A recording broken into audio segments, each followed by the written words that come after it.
I mean, when you look at what Kendrick is saying, it's kind of more positive to what he's saying, and it's deeply rooted. So when you look at Drake, they probably look at he makes music for the clubs and he can rap and music for the shit, but they look at Kendrick like, oh, this motherfucker is deep. Like when you listen to Whacked Out Mural, like the ironic thing is like a Mexican set whacked out his mural, and he threw a Mexican famous singer on the song Whacked Out Murals. What's up, y'all? Welcome back to another one. So in this one, we got Yayo, Tony Yayo, talking about a little bit of the GNX album. He didn't know Kendrick had 20 Grammys and why the Grammys prefer Kendrick over Drake.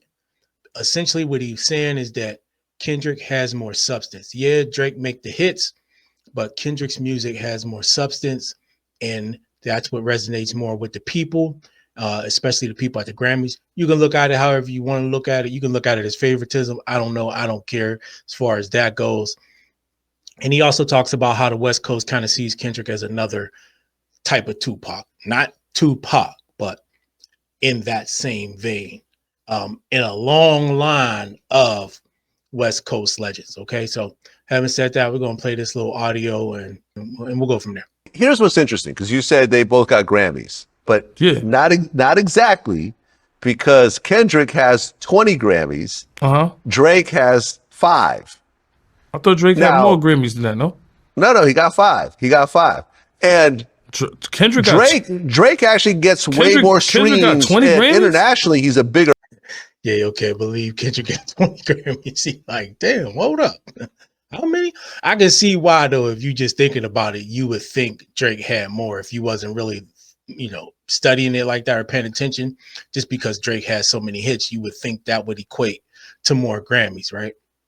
Artist, but the Grammys have only given him 25% of the awards that they gave Kendrick. And here's what's crazy before you answer that question. I think you're not valid with that. I think Drake got more than 5 Grammys, bro. Drake has 5 Grammys. Look it up. I think he has more than that, bro. He has for melodic rap performance, rap song, another one for rap song, another one for melodic rap performance, and rap album. He only got 5 Grammys? I thought he had more. He has 5 Grammys. Well, damn, and let me just preface it by saying this. You know how many Grammys 50 Cent has? So look, Kendrick. Wait, answer my question. You know how many Grammys 50 Cent has? No, 50 never got a Grammy. He got ripped off that one year. No, he has 1 Grammy. Oh, he has 1, but I remember he got ripped off for Get Rich or Die Trying. For Crack a Bottle. That's what he has, is 1 Grammy. That's right. You're right about that. Now, but he was supposed to have another Grammy. Yeah, but a couple things. 50 has some hits. I don't know. See, here's the thing. A hit doesn't necessarily equate to Grammy, but also I think back then they wasn't really rocking with hip hop at all like that in the Grammys, man.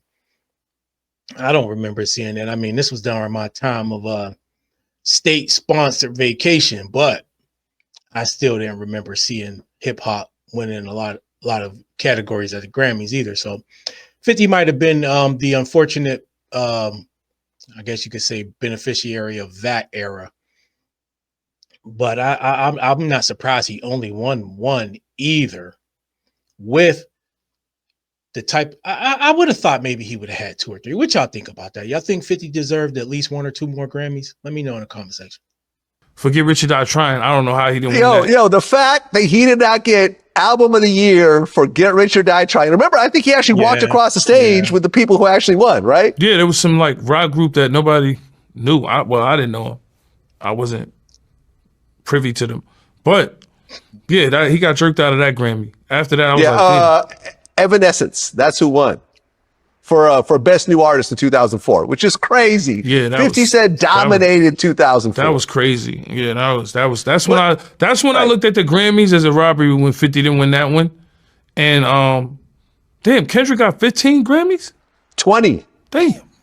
20 Grammys. And that's what I'm saying. The Grammys, they pick and choose. It's not really based on what the people say. It's not based on popularity. It's not based on streams or sales. The people who decide, they pick and choose who they like. And Grammys, when it comes to Grammys, Kendrick is someone they like.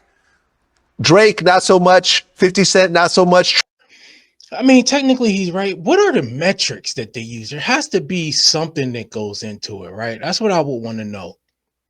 Yeah, they're people. They're humans. If you talk shit, they might not be inclined to pick you. if there's other choices, sensical choices. Not that that's always the case, but I wonder what are the metrics by which they choose these songs to win these categories, man. That'll be interesting to know, or if it's just all whimsical and, oh yeah, you know what, man, this song was really good. I like this person. I mean, it's probably like a mixture of all of that going into it. Travis Scott, another person who never wins Grammys, who completely dominates. I mean, when you look at what Kendrick is saying, it's kind of more positive to what he's saying, and it's deeply rooted. So when you look at Drake, they probably look at he makes music for the clubs and he can rap and music for the shit, but they look at Kendrick like, oh, this motherfucker is deep. Like when you listen to Whacked Out Mural, like the ironic thing is like a Mexican set whacked out his mural, and he threw a Mexican famous singer on the song Whacked Out Murals. He's a thinker. So when you listen to NXX, he's saying, you know what I'm saying? He's saying different shit. He's trying to bring gangs together in a place like LA, which is wow. So I think he wins them Grammys because he's sort of like, in their minds, like a next Pac for LA. Because come on, Kendrick, he brought life back into LA music. Yeah. You know, and that's a historic place. You know, shout to Dr. Dre, and rest in peace Eazy-E, and DOC, shout to him and all the greats that came out of it. You know what I'm saying? I could say G-Unit came from the West. You know, we bred it from Dr. Yeah, before he go on, Kendrick has made a lot more thought-provoking songs than Drake. Drake has a lot of hits. And it's not all just club music, but yeah, a good majority. So I guess you know, when you look at it, I guess you got the contrast of the two artists. The two artists is, I guess, focus. And the things that come along or don't come along with focusing on the specific type of music that they make. Drake is the template artist, the microwave artist, the hit artist. Okay, let's get the ghostwriters. Let's get the reference tracks. We're focusing on what it takes to make hits that can be played in the club and it can get streamed, not necessarily substance. And I was thinking for a second, like, you know, maybe some of his R&B tracks aren't as superficial, you know, maybe as the club bangers, but I never really liked R&B Drake. There was like a few songs, but I wouldn't compare him to Grammy nominated or Grammy winning R&B artists and the types of songs that win them in those categories. You know what I'm saying? Y'all look, let me know if I'm wrong. Is there any Drake, like singing Drake I'm talking about? Is there any singing Drake type song that you would think would be on par with those that have won? And I'm not saying there's not. I just don't know enough of Drake's slow shit to speak on it for real, to be honest. So, I mean, look, I don't know if that's the bar, though, that the Grammys is going by. Like, does your music have to be thought-provoking or deep? I don't know. But I do see the contrast that Yayo is making, and I can understand it. But just because something is a club song, because look, I mean, think about Not Like Us, right? It won. I wouldn't necessarily call that it's not, let's just say it's not the usual song that you think might win a Grammy, especially all of the categories that it won in. Okay, but it still won. And some may say that it's not the most positive song necessarily because of the fact that it came from a rap battle and it's dissing somebody and basically insinuating that they may be a PDF, so on and so forth, right? But it's still won. So I don't know. Is there favoritism? Perhaps. But now also to his point, do they see him as a Tupac archetype? I can see that. I can see that. And Kendrick has definitely at this point brought the West back, and he's carrying the West on his back, man, right now. So yeah, I mean, there's a lot going on there, but what's going on right now isn't necessarily what's been, because before he got to where he's at with the Grammys, he was winning them before this rap battle stuff, before people was like, even though Snoop and them gave him the crown, but there was still a lot of competition out there at one point and a lot still going on. So I think it's more than just the fact that a lot of people like him who vote for the Grammys. You know, it has to, at some point, it has to do with the quality of the art when it comes to his music, maybe opposed to that's what Drake is sacrificing. He's sacrificing maybe winning those types of awards so he can have hit songs, if that makes sense. But let me know what y'all think about that. Dre, a piece of Detroit, shout to Eminem with us too. But I mean, what he did was, it's crazy. And then, you know, I just think he makes records that are deep and people could kind of relate to. You know what I mean? Well, Drake and Party Next Door just dropped their album, Some Sexy Songs for You, which is actually the second biggest debut of the year after The Weeknd.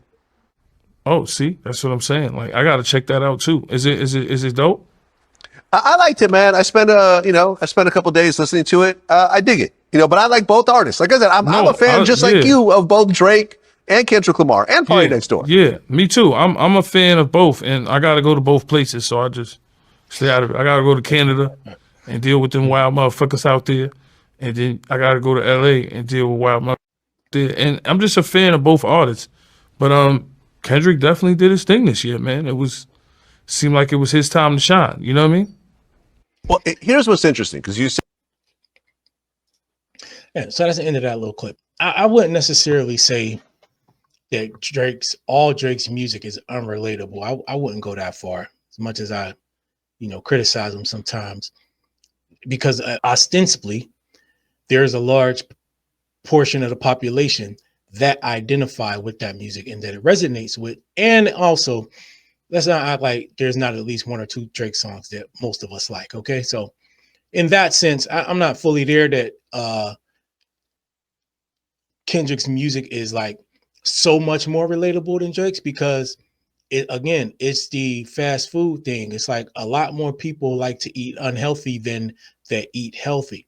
And so a lot of people like the superficial music, I think, more than the deep and thought-provoking music. And so Kendrick's music may resonate with people on a deeper level who's on that wavelength, but I think there's a larger population of people that Drake's music resonates with, because that's where they're at. That's the type, you know what I'm saying? They're just, and I don't want to call them necessarily superficial, but most people honestly don't want to be thinking, don't want to be not just breaking down bars, but they don't want to think. They don't like, that's why Mr. Morale and the Big Steppers really wasn't like, it didn't go off like maybe a lot of people think it should have, because it's more of an introspective, thought-provoking type of album. And people don't really want that, man. Let's just be honest. Most people don't want that. They want the club shit. They just want the shit that just sound good, that's going to make you dance. And it is what it is, Each artist found their lane and stuck with it. And I think there's going to be pros and cons to doing each type of music. And now, as to the point about Kendrick being a type of Tupac for the West Coast, I can see that and I can understand that. We even had this conversation in a post that I made in my community post, and I'm not saying he's Pac, so please don't start going off on that type of stuff. All I'm saying is, and I think the question I asked, was he this generation's Tupac type? And look, it don't mean he got to be out here with a marching sign.